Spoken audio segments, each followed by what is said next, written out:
Hi, I'm Judith. I'm a Canadian and I'm over 80. And in the course of my long life, I've learned some things and I am still learning things.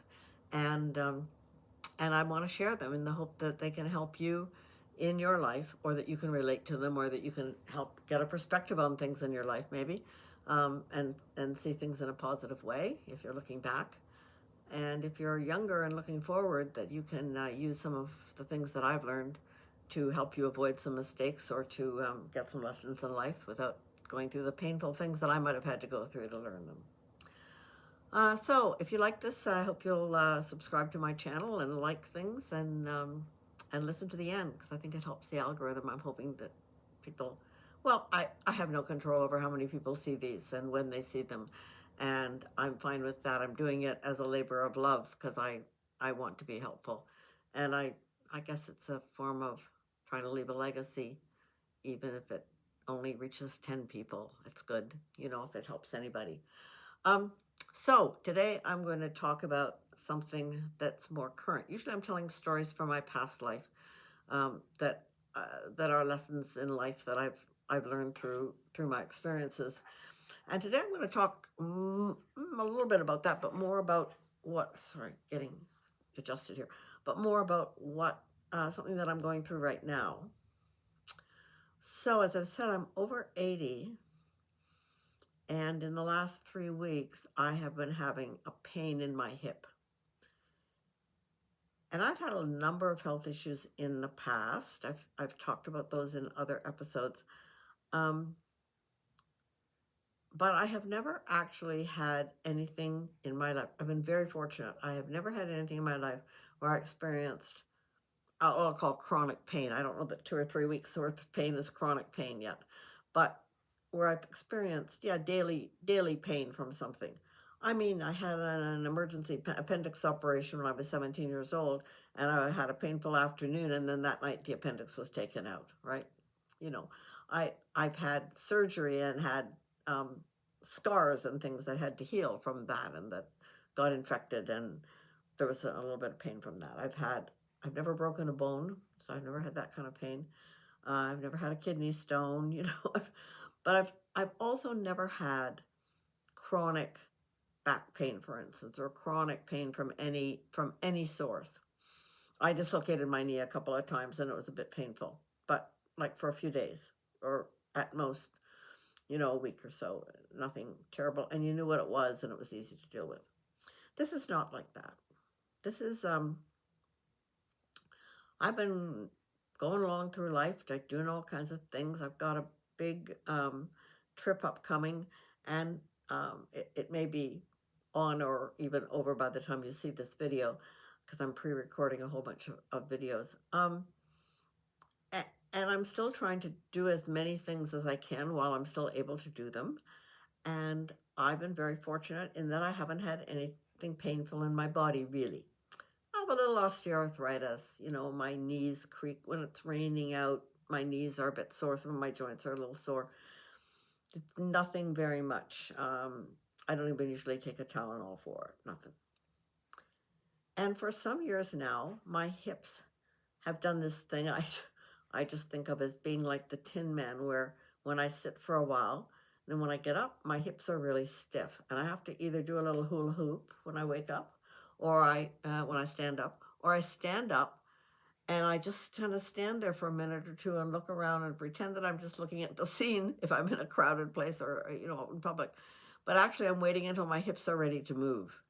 And then I walk, and then I walk for about 10 or 20 steps like a really old lady, like limping, hardly moving. And then all of a sudden, my joints are lubricated and I can walk normally again. So I've got stuff like that going on, but the stiff hip thing isn't painful at all. But and I exercise regularly with a trainer. I do strength training twice a week with a trainer, and I have some shoulder issues that have been diagnosed through ultrasounds and X-rays.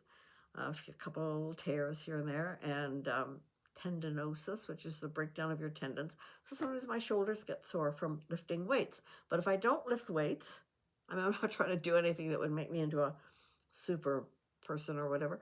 But if I don't lift some weights, even 8 pounds like this, I may not have sore shoulders, but I won't be able to lift things if I don't practice lifting. And I want to still be able to lift my grocery bags and carry things in from the car and so on. So I'm always very proud in the grocery store when they say, "Will this be too heavy for you?" And I say, "Oh no, it's not. I lift weights, so I can lift this fine." So um, there's always a balance, between, as my fascial stretch person says, there's always a balance, and she's also a personal trainer, but she'll say there's a balance between lifting weights or doing exercise and getting sore from the exercise versus not doing it, not feeling sore, but not being able to do anything, then you'll be sorer still if you do anything. So there's that modicum. So yeah, my body isn't what it was even 5 years ago. Let's see, how many years ago? 8 years ago, I was down in Florida in the winter scrubbing away on a boat and waxing and doing all kinds of things, washing and waxing and preparing a boat to be sold. And 8 years ago, I was still in my sort of young 70s, and it wasn't an issue at all. I thought I was old then, but I wasn't compared to now. So, but this one is different, and I gotta confess that I am not doing it really gracefully at the moment, because I guess we can't be graceful every minute of our lives, and we can't be grateful every minute of our lives. I'm not grateful that this happened. I just finished doing a video on recently on how to be grateful even when bad things happen to you. I'm not really grateful for this, I gotta say. But I am grateful for some things about it and about me. In that case, I am grateful that I haven't had pain until this point in my life. And I am grateful that I am going to take action, or that I'm taking action to see what I can do about it.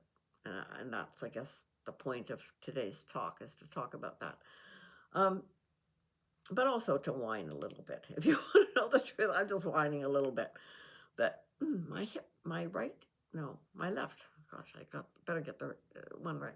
My left hip has just started to ache, and it's actually interfering with my sleep, and I don't know what it is. And so it just feels like a different thing. It doesn't feel like something that's going to go away when the weather changes or anything. This is something that my body has done in age. And I guess you get it sooner or later. I know people much younger than I am, much, much younger than I am, who have had way more pain than I have had in my life. And they have much more pain in their bodies than I've ever had. So I am grateful for how long it's been. But I am not ready to just say, oh, well, I guess I'm just going to have to live with it. Because I really do believe in taking action whenever possible. There may come a time when I find out I can't do anything about this. And if that happens, then I'll have to learn to accept it. It's the old serenity prayer thing. Give me the serenity to accept the things I cannot change, to change the things I can, and the wisdom to know the difference. At this point, I am doing the things that I can, and I think that that's really important. An important thing to do at any age is to take action. And I've talked about this in other circumstances, like about when you're feeling stuck or whatever. To take action is really important, not to just sit and hope that it goes away, that you get unstuck some miraculous way. I'm not going to sit around and just hope that this hip pain goes away in some miraculous way. Sometimes the things that feel then like the miracle, I'll tell another story about that maybe in a few minutes, and feels like a miraculous cure, may be because of actions you've taken. You just don't know what one has helped and what happened. So I'm not a believer in just trying one thing to see if it works and then just trying the next thing to see if it works. And I'm in favor of trying all the things all at once, as fast as you can. So here's what's happened since it must be, I think it was about two weeks ago that, or at most 15 days ago. I don't think it's been 3 weeks since I got this pain in this hip, and it's an ache, and I'd say on a scale of 1 to 10 on pain, it started out being a 1 or a 2. It's moved up to being a 3 or a 4. Last night, I felt it was a 5. And for a couple of moments yesterday, I had a really sharp pain. It's in my hip. It's kind of my haunch, right at the back where it's almost at your glutes, like in your bum. Not quite, just above that, the hip. So here's what I've done. I've talked to my doctor. I got a script, a requisition for an x-ray and ultrasound. Unfortunately, I am going away in a few days, and there is no time to get those. The one place in town has not got the staff to do the ultrasound. The other place has got a broken x-ray and couldn't fit me in for the ultrasound. So I've got an appointment for, some months from now when I get back. I have, I am taking Tylenol, my doctor's suggestion. One night I did something that was really bad. I took Tylenol, and then that you're only supposed to take 2 every 8 hours. And then I would say 2 or at most 4 hours later, I took an Advil. And about 2 hours after that, I made myself a Neocitran for colds or something, because I knew that would have painkillers in it, but it'll also put me to sleep, because I was trying in vain to go to sleep. Well, that was a little double dosing that I shouldn't have done, but no harm done. I was fine, and I did get to sleep a little bit. Not likely the best sleep when it's kind of a drug sleep, but I got some sleep. The night before that, I think I'd had 1 hour of sleep, or 1.5 hours of sleep. So, so I've done that. I have arranged for an appointment with a chiropractor. I have not seen it. I only saw a chiropractor once in my life. I'm not a big believer in them, but someone recommended them, and apparently this woman does red light therapy or something too, and that might be helpful. I don't know what she's going to do. I don't know how it's going to help. I don't know if it's going to help, but I have a chance to go and see her. I'm doing that. I've talked to my trainer about it. We've modified exercises. I've looked on the internet, of course, and I've tried to look for good sources, good medical sources about what to do and what this could be, because I don't really know what it is until I have the tests. Is it gluteal tendinopathy? Is it a cramped up some kind of a muscle? I forget the name of it. Pura something muscle. Is it a stretched out and weak same muscle? Is it osteoarthritis? Is it something that would ultimately result in bone on bone hip surgery or hip replacement? I don't know. I don't think it's the latter, but I don't know what it is, and so I'm trying everything. I haven't tried ice yet, but I will. I have tried heat. Heat seems to help. So, what else have I done? Oh yeah, I've got some exercises. I've got some exercises that would stretch it. I've got some exercises that will strengthen that muscle if it's that. I've got some little other workouts I can do. I've modified, and my trainer has modified my strength workouts to accommodate it. I am just, and I was at the fascial stretch therapist place last week, or the week before, last week, and had her work on my that hip a bit more than the other one.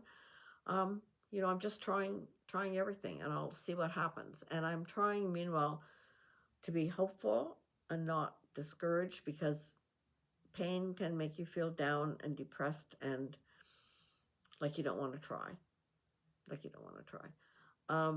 It isn't the worst pain in the world, I admit. It is not excruciating pain.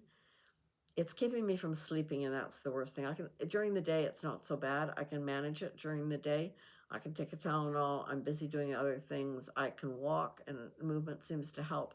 I have to sit a certain amount of time. I guess I could do these videos standing up.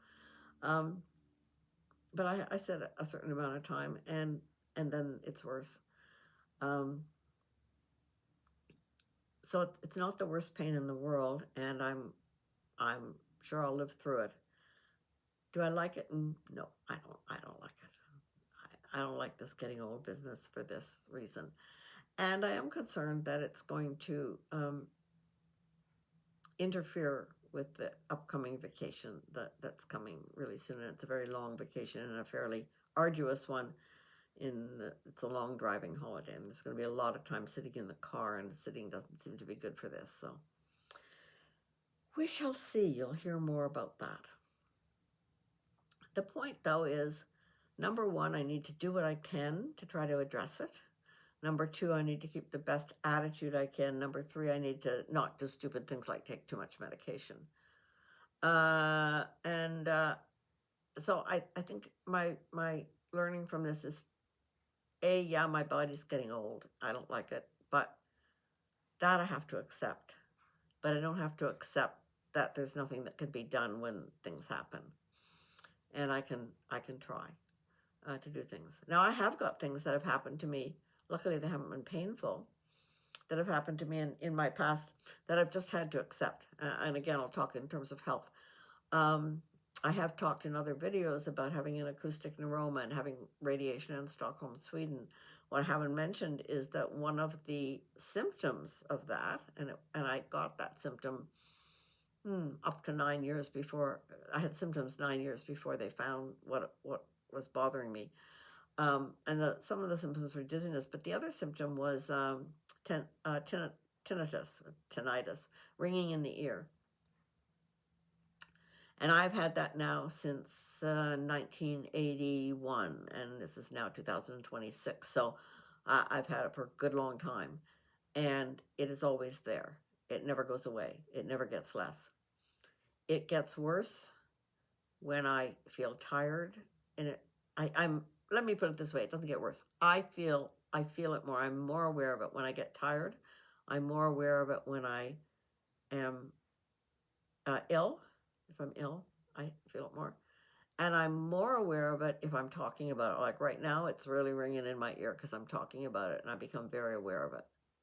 Most of the time, so for somebody, if you haven't had it, if you've ever heard a telephone line or a telegraph line, and the hum that you'll get across those lines in the summertime, it's a bit like that. It's a bit like static.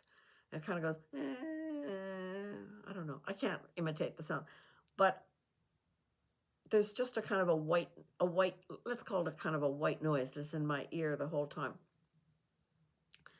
And I don't have any hearing left in that ear, and so the white noise is just in there. But I used to have hearing in that ear, and I would just listen past it. I remember being in a seminar one time. Well, let me say that I've just learned to accept it, and when I accept it, and I don't think about it, it actually doesn't bother me at all. I'm not even aware of it. I forget it completely. It's a little bit like buying a house on a busy road, and after a while you don't hear it, or beside a railroad track, and after a while you don't really notice the sound of the engines or the railroad, the engine whistle, and you start liking it. You get used to it. You accept it, and it doesn't bother you anymore. But I was in a seminar one time for tinnitus, and there was a woman there who obviously had just gotten it, and she was just on fire and she took over the whole class. We couldn't ask any questions because she was just on and on and on and on and on. It actually made it a really uncomfortable information session, because she wouldn't let go of it. She was just like, what can I do? What can I do? I'm so frantic. I can't, you've got to do something. What can I do? And I said to her afterwards, I've had it for years, and the only thing you can do is accept it. And she looked at me like I was crazy. Now, I don't know if she ever got to accept it, and I don't know, maybe if she was lucky it went away. But, and I don't know what'll happen with the hip pain, I might have to live with that forever. And then again, I might not. I'm hoping not. And I'll tell one more story before I'm done with this. A few years ago, just on the thing about whether you accept or whether you look for solutions, if you're proactive, or you look for solutions until you decide that there's nothing that you can do to change it. A few years ago, this is 2026, this would be 2022, I happened to be without a family doctor. And then I got a family doctor. She's in Toronto. She's like way far away from me, but not any, couple of hours. I have to allow 3 hours to get in to see her. But just, because of traffic or accidents or whatever. But luckily, she does most things by phone, and she's a wonderful doctor, and she's proactive. And I like a proactive doctor, and because I'm proactive myself, I want to take steps to do things. And anyway, I noticed that I was feeling, I had some numbness in my toes and the balls of my feet, and I wanted that checked out. And then right after that, right after I talked to her about that, it was just a little bit, but right after that, it really grew, and it got to the point where I was losing my balance. I couldn't keep my balance. If I was always off balance, I went golfing with my friends, and they thought I wouldn't be able to stand up every time I took a swing. I would stagger, and I, I, I mean, I just felt numb up to my knees, and um, and then my hands went numb as well. My fingers went numb, and so if I would touch things that were hot because I wouldn't realize they were hot, and by the time I felt it, I'd burn myself. I was dropping things. I couldn't hold things. I just had numb hands, and I had a great big numb spot across my back. I mean, it was awful. And I've mentioned that I have one-sided balance because of an acoustic neuroma that I had, and now I had very little balance. My balance was way off a lot. I didn't fall, but I was shaky on my feet all the time. Um, anyway, I talked to the doctor about it, and she was very proactive, and she got me in with a neurologist. I ended up going through months of seeing doctor after doctor after doctor. I saw a neurologist. I ended up seeing a cardiologist for something sort of unrelated, but that happened at the same time. But the neurologist didn't find any nerve damage, couldn't find what was wrong. But I had no reflexes. When he banged my knee, nothing happened. When they hit you on your knee and your leg goes up? No, nothing happened. Um, I didn't have reflexes. There was just a cutoff between my nervous system, whatever, it was numb. I That happened around June or July of 2022, and it got worse and worse. And I spent the fall going to doctors and doctors and doctors and doctors, all in Toronto. Like we were every week, or going in for tests, going in for MRIs, going in for the next set of tests. Um, we were just driving in to the hospital and to the doctor in Toronto. At least once a week, it felt like. And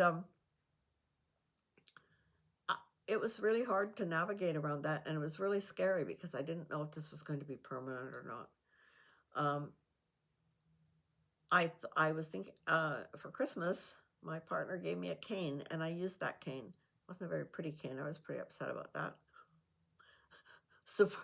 Superficial as I am, it was a very good cane. It's a very solid cane. It'll stand up by itself and so on. I since have bought a prettier cane as well. So I have a pretty cane and a really useful cane. But I luckily don't need them anymore. I got a disability sticker for parking so that I could park close by to things so I didn't have to walk too far. Perfectly legitimate. Yeah, the doctor really didn't find what was wrong.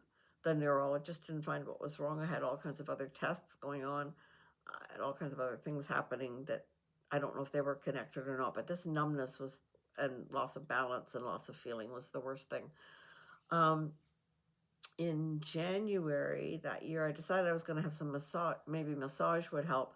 And then my granddaughter, who is now about 30, but then was, I don't know, in her late 20s, who is trained in fascial stretch and who doesn't live close by me, called me and said, "Oh, Grandma Juju, I think from what you've been telling me, you need to go for fascial stretch.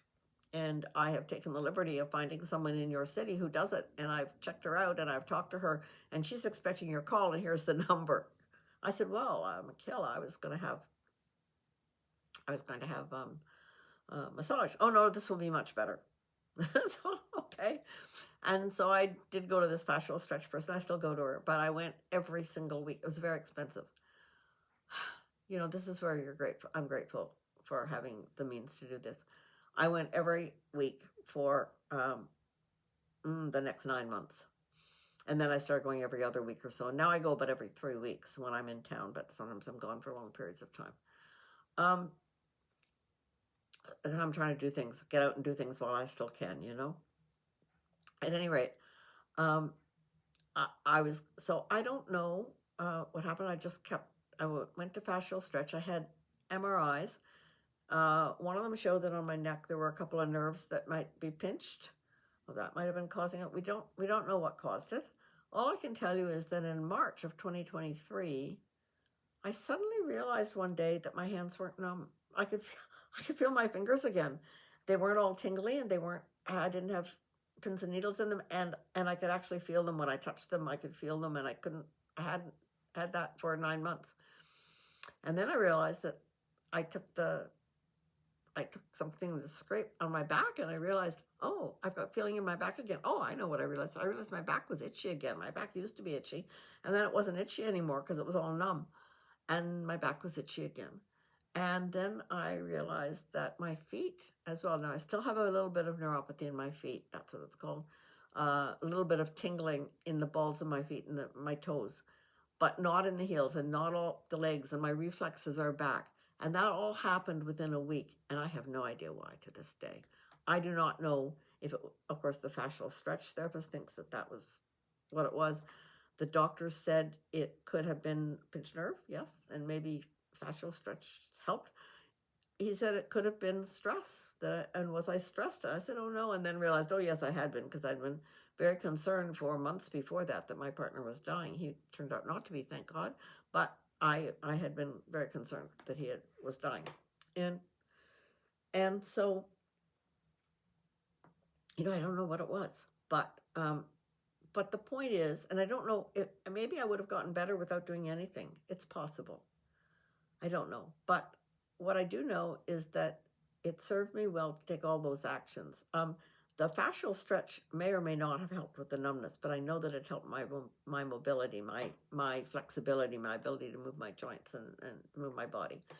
And that enables me to exercise better too.